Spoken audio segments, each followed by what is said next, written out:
Good morning and welcome. I'm so excited to be here with you today on the brink of a really incredible series, if I do say so myself, a 4-part series on helping you change your beliefs. Now, my name is Erdman-Luntz. For those of you who don't know me, I have been a life coach and yoga educator for 25 years. I've authored 4 books, including My Inspirational Year and Awaken to Joy. And I am a network marketing leader and an inspirational speaker. And I am so excited to be here with this series. Now, I gotta tell you, a week ago, I had no intention of doing this series. It wasn't even on my radar, so to speak. And a few days ago, I saw a post on Facebook that pretty much broke my heart. Someone had posted, they don't believe in New Year's resolutions. Now, for those of you watching this later, I am actually recording this in mid-December. So we are on the brink of a brand spanking new year, New Year's resolutions. And I love New Year's resolutions. I do believe in setting goals for your life. I do believe in reaching for something a little bit more. And I definitely believe in New Year's resolutions because there is something about the flip of a calendar year, the moving into a new space, that new energy. It's a powerful time of year to set new goals. But at the same time, I totally understand why some people have given up on New Year's resolutions or even setting goals altogether, because so often you don't achieve them. You don't reach that goal, especially in certain areas of your life. You have some areas of your life where you easily achieve a goal. Maybe it's a new job or improving your relationship or starting a fitness routine. And it's really easy. You've always done it. It's always been really easy, and you may fall away from it sometimes. So then you say, oh, it's time to get back, and you get back into it, and you may struggle for a little bit, but ultimately you succeed. And then you have those areas in your life where you don't. Like you set goal after goal after goal after goal, and nothing ever changes. Want to know why? Because there is a belief. A foundational belief under all of it that says either you can't have it, you're not good enough, or you don't deserve it. And we can never achieve a goal in that area until we've shifted that foundational belief, because that will sabotage our efforts. So that is what we're going to work on over the next 4 days, okay? In the next 4 parts. If you're watching it later, you don't have to actually wait a whole day. You can watch the next video right away. But if you'd like to get the workbook, if you haven't already, go to lauraerdmanluntz.com/beliefs, and you can download the workbook and get a few extra bevy of goodies along with it. So the workbook just kind of helps you follow along. And I'm going to do my best to remember that I have the workbook so I can follow along and make sure I help you get all the blanks filled in. Okay, so this is what we're going to do. Today we are going to talk about what beliefs are and why they limit you. I want to get you thinking and starting to really contemplate what your own beliefs are, because I want you to bring those beliefs along with you through the series. And then tomorrow, or in the next episode, we're going to look at 6 ways that you can begin to change your beliefs. On episode number 3, we are going to take your beliefs to the yoga mat. Now, here's where my work is magical. And I would say, if I do say so myself, but it involves yoga, and yoga's been around 5,000 years, so it's not really my idea. But I want you to come, even if you don't practice yoga. I'm going to share some really incredible tips that anyone can use anytime, that's going to take your new beliefs to a whole new level. You just got to trust me on this. Come. Okay, I promise it will be amazing for everybody. And then in episode number 4, I'm going to have a final thought to help you make your new beliefs stick. So I'm going to give you a nice final thought to round out our whole series. So today we are going to look at beliefs and what beliefs are and how they affect you and why they affect you. Now, if you've got your workbook, this is going to be your first blank. Beliefs are merely opinions you've held for a very long time. That's all they are, y'all. Now, of course, we've got religious beliefs, and that's often what people think I'm talking about when I start talking about beliefs.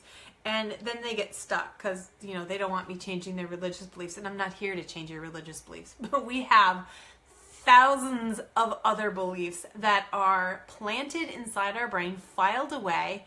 We have beliefs about what is a good food, what's a bad food. We have a belief about what is the best day of the week.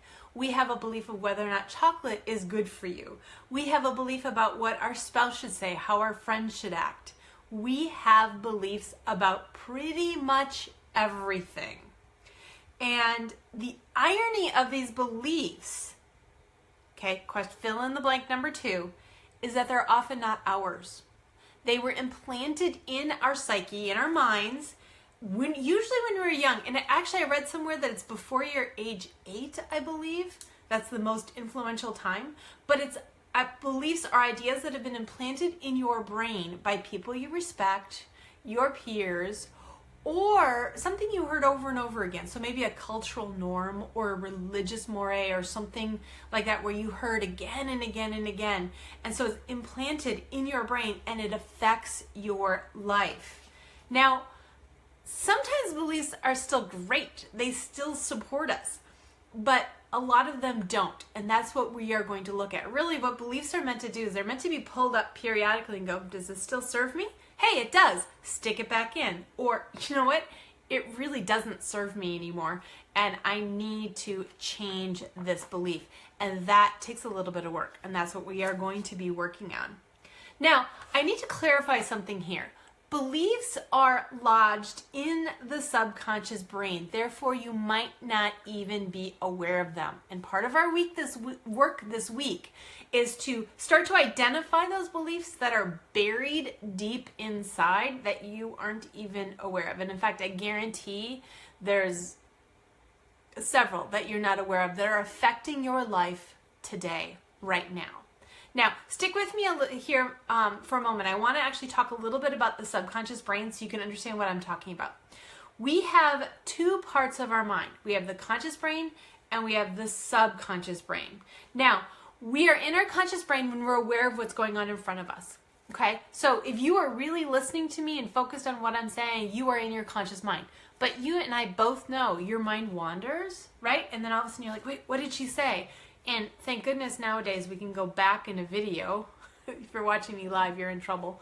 But we have to do that periodically. It's like, what did they say? What did they say? I want to hear that. And that's when we have shifted into our subconscious mind. Now, when we're on our conscious mind, that's when we're in charge of what's going on. When we're in our subconscious mind, we're not in charge. Okay, we just go into the pre-programming, everything that's been pre-programmed in our mind. Okay, now we're only in our conscious mind between 2 and maybe 8% of the time. Wrap your head around that. 2%. I know I have those days where I'm thinking, wow, like if I was lucky, I was conscious 2% of this day. Keeping in mind that when you're sleeping, that's your subconscious mind. So that's 6 to 10 hours or whatever, that you're definitely in your subconscious mind. And a good chunk of your day, you are in your subconscious mind. You're driving to work without even thinking about driving to work. You are washing dishes without even thinking about the hot soapy water on your hands and you're scrubbing the dishes. You don't think about that, do you? You're thinking about other things. You're shampooing your hair, you're brushing your teeth, you're doing all sorts of things, and your mind is elsewhere. And where it is in your previous programming. The programming that got you where you are right now. Okay? So what's so powerful about this is when you're in your subconscious mind, when you're in that daydreamy place, you are sending out vibrational messages that are attracting all the old stuff into your life. Okay? You're also sending out all that pre-programming that got you again where you are today. So, for example, this is really interesting. Your conscious mind sets goals, your subconscious mind achieves them. Okay? So, let's say your conscious mind's like, that's it. I'm losing the extra 10 pounds. I'm ready. I'm done with this. I'm going to lose the extra 10 pounds. And when you're conscious, most of the time you feel good about it. You're excited. Now, I think you and I both know there are times when you're in your conscious mind and you're not feeling good about it. You're second guessing yourself and you're aware that you're negative. But let's just say that 2 to 8% of the time you're in a good space. Between 92 and 98% of the time, you are thinking all of the old programming. I've tried this before. I've lost it and gained it all back. I feel deprived. This is hard. I don't want to do this. Whatever your message is that's going on in your mind that has happened to you in the past is going to sabotage your efforts. Okay? So when you're in that daydreaming place, you're going to do things that you're not conscious of. Okay? You're going to run out of time to exercise. You're going to be, I'm so hungry, I'm just going to grab something quick for right now. You're going to oversleep in the morning so you can't exercise. You're going to sabotage and you're not even aware of it. And we all do it. Okay, no one is exempt from this. And I want you to remember this because as you start to learn more about your beliefs, judgment can come up in a really ugly way. Okay, you can say, oh my gosh, this is so icky. And really, a lot of our beliefs are kind of icky. You're going to feel a little childish. It's like, why do I believe this? This is so silly. And just remember, we all have them. It's part of human nature. Okay? Now, we have beliefs on many, many levels. And I have 4 that I want to share with you that affect your goals. The first one is what you're capable of doing. You've got beliefs about what you're capable of. When you look at, like with my network marketing business, when people look at the people who are ranked up above them, the leaders, and they look at them and they think, I can't do what they do. I can't do that. You're going to sabotage your efforts in order to achieve that next level.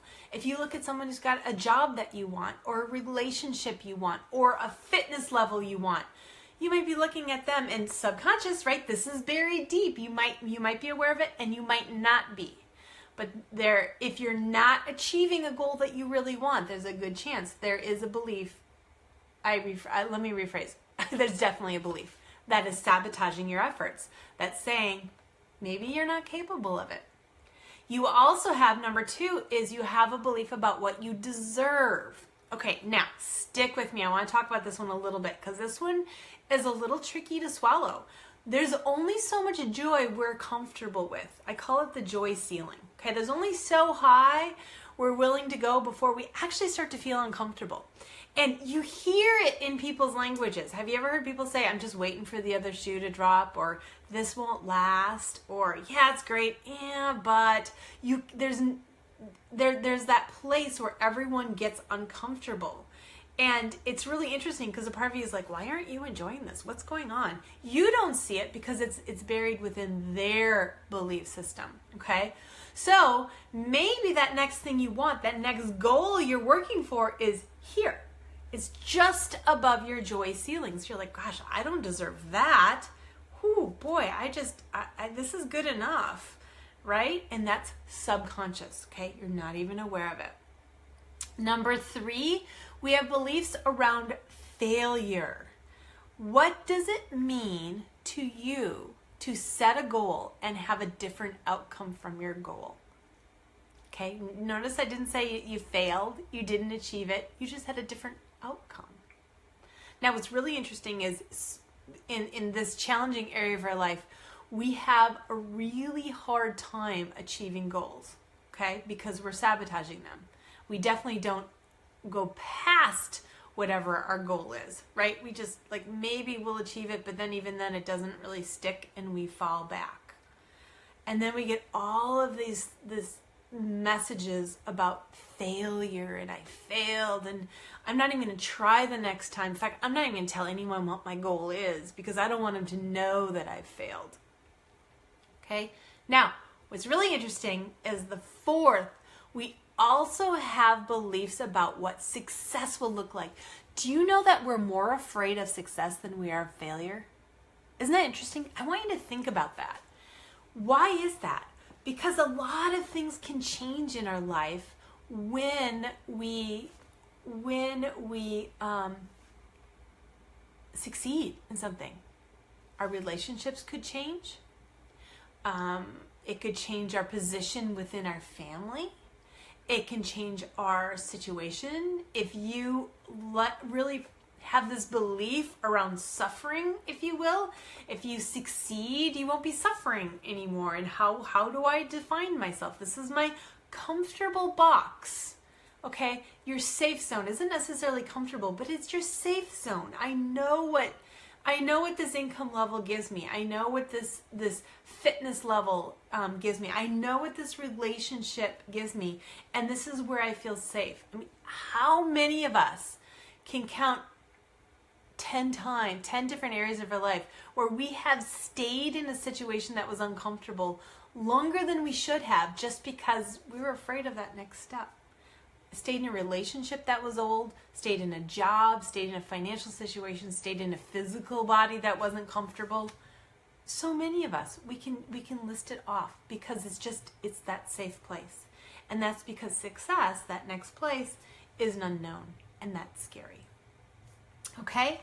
So, if we are to change our lives and create a new story, our job is to start with subconscious beliefs. Okay, you need to start there because they will continue to sabotage your efforts again and again and again and again. So, what I found, just so you know, is beliefs often have layers. Sometimes they do, sometimes they don't. So, what I want you to think about, okay, is trying to think of how to phrase this, because think of it this way. Your beliefs have different weights to them, okay? So you might have a belief that's huge, that's affecting everything. It's just this ginormous, pivotal belief that if you alter it, it's going to change everything in your life.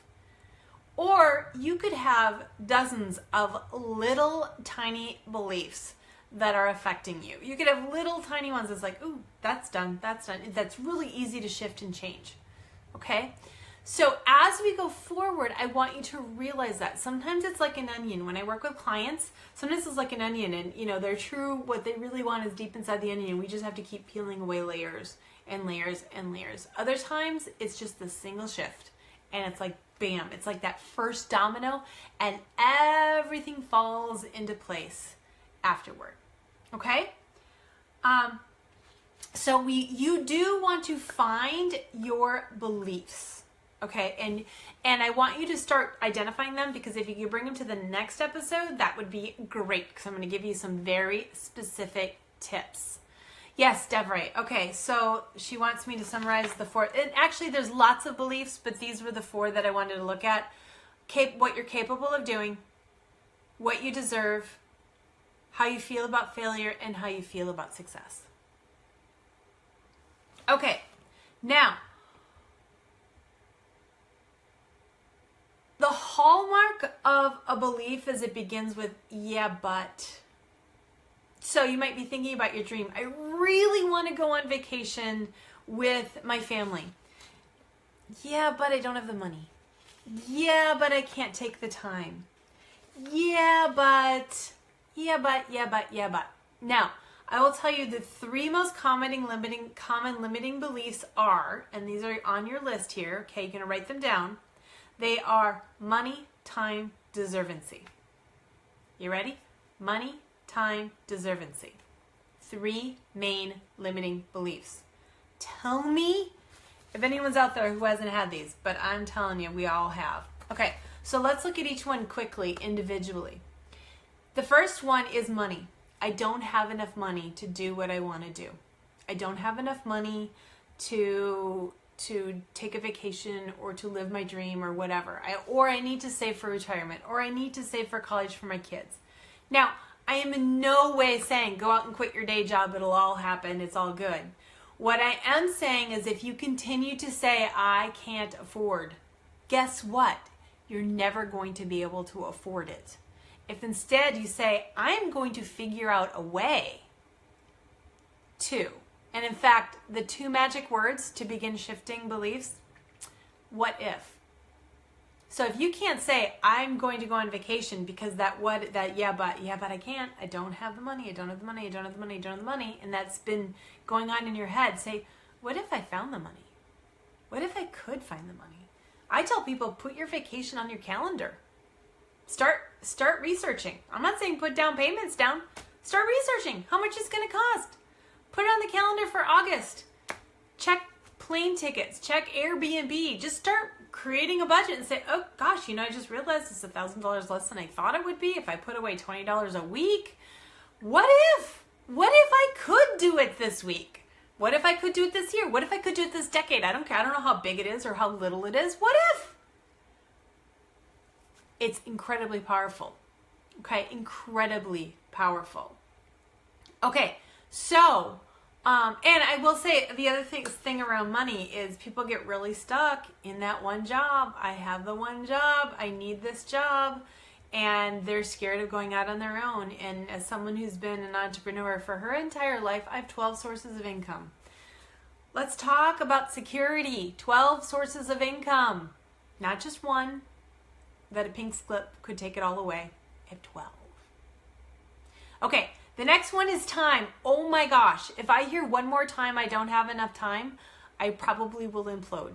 About 5 years ago, I set the intention. I realized how many times I said, I'm crazy busy, I'm insane. It's just, oh my gosh, life is frenetic, it's chaotic. That is this incredible belief that our entire society has. When I started hearing it from my retired parents, I said, this is crazy. My mom didn't have time to come down and visit her grandkids. I said, how can you not have time? You're retired.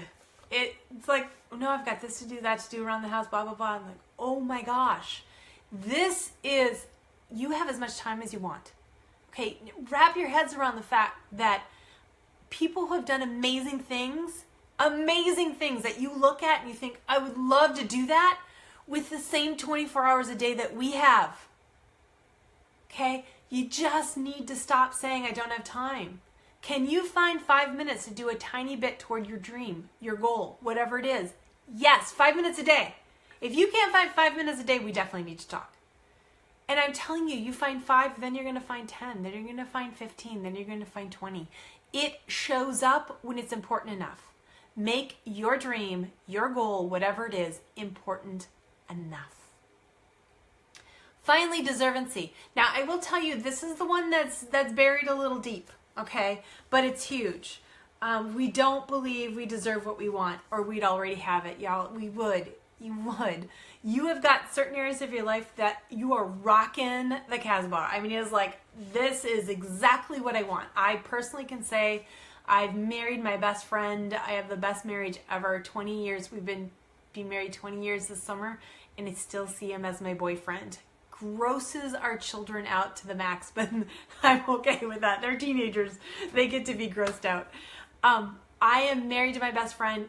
I'm rocking that area of my life. There are other areas of my life I need to work on, and that's where I'm working on my own beliefs, and I'm a work in progress too, right? I mean, we're all doing this. And I want you to realize you do have areas of your life where you feel like you deserve great things, and you have them. Because if you feel like you deserve it, you take the action steps. You do what it takes to make it happen. Then you have other areas of your life where you don't feel like you deserve the best. And we don't know where they come from, but there's a good chance it's something you learned from your parents. They felt like they didn't deserve it. Do you know that beliefs, once they go through 3 generations, are written into our DNA? They're tagged in your nervous system. It's like a tag in your nervous system that can be removed until then, but then it's written in your DNA. You can rewrite your DNA, so don't panic. But we are currently, my generation is 3rd generation from the Depression. So my grandparents were children during the Depression. So scarcity is actually written in my generation's DNA. And that's where those beliefs for me come from. And I need to work on shifting that and changing that. So deservancy isn't necessarily this thing that you think, well, that's obvious. I mean, why would I think I deserve that? It can be really deep. It can be generational that's coming through. Okay? But just know that really what it comes down to is that is the base. That is the foundational base of anything that you don't have, is you don't feel like you deserve it. Okay, that's it for today. I want you to begin thinking about your own beliefs. Get as clear as you can. You know what? I realize I feel like I don't deserve a lot of money. I don't deserve a new home. I don't deserve a great job. I don't deserve a great relationship. Start there and start feeling it. I realize I've got beliefs around time. I've got beliefs around money. Just start writing them out, okay? And again, I cannot stress this enough. No judgment. It is what it is, y'all. And until you can look at it, you can start pulling them out without judgment, you are going to be stuck, okay? So I want you to just pull them out and say, okay, you've got to identify it, but identify it in the most discriminatory, evaluative, and what I mean by that is objective. Oh, that's interesting. That's interesting. This is not a time to get down on yourself because that's going to make them even stucker. You are going to get even more stuck. So we need to identify them though in order to clear them out. Okay? So tomorrow we're going to talk about 6 tips to help you clear them. Then in the next episode, we'll take them to the yoga mat. Please come, even if you don't do yoga. You got to trust me. I'm going to teach you some things that you need to know about holding your body in order to shift your beliefs. And then in the 4th episode, we're going to talk about a final thought to help you really get all of this to stick. If you haven't picked up the workbook yet, you can find it at lauraerdmanluntz.com/beliefs. Guys, thanks for joining me. It has been amazing sharing this with all of you. I hope you got something out of it. I would love if you post below. Let me know a belief you have or something you gleaned, a nugget you got out of this. And may you be inspired to live your extraordinary life, because it is time to make New Year's resolutions that really rock your next year. We'll see you guys tomorrow.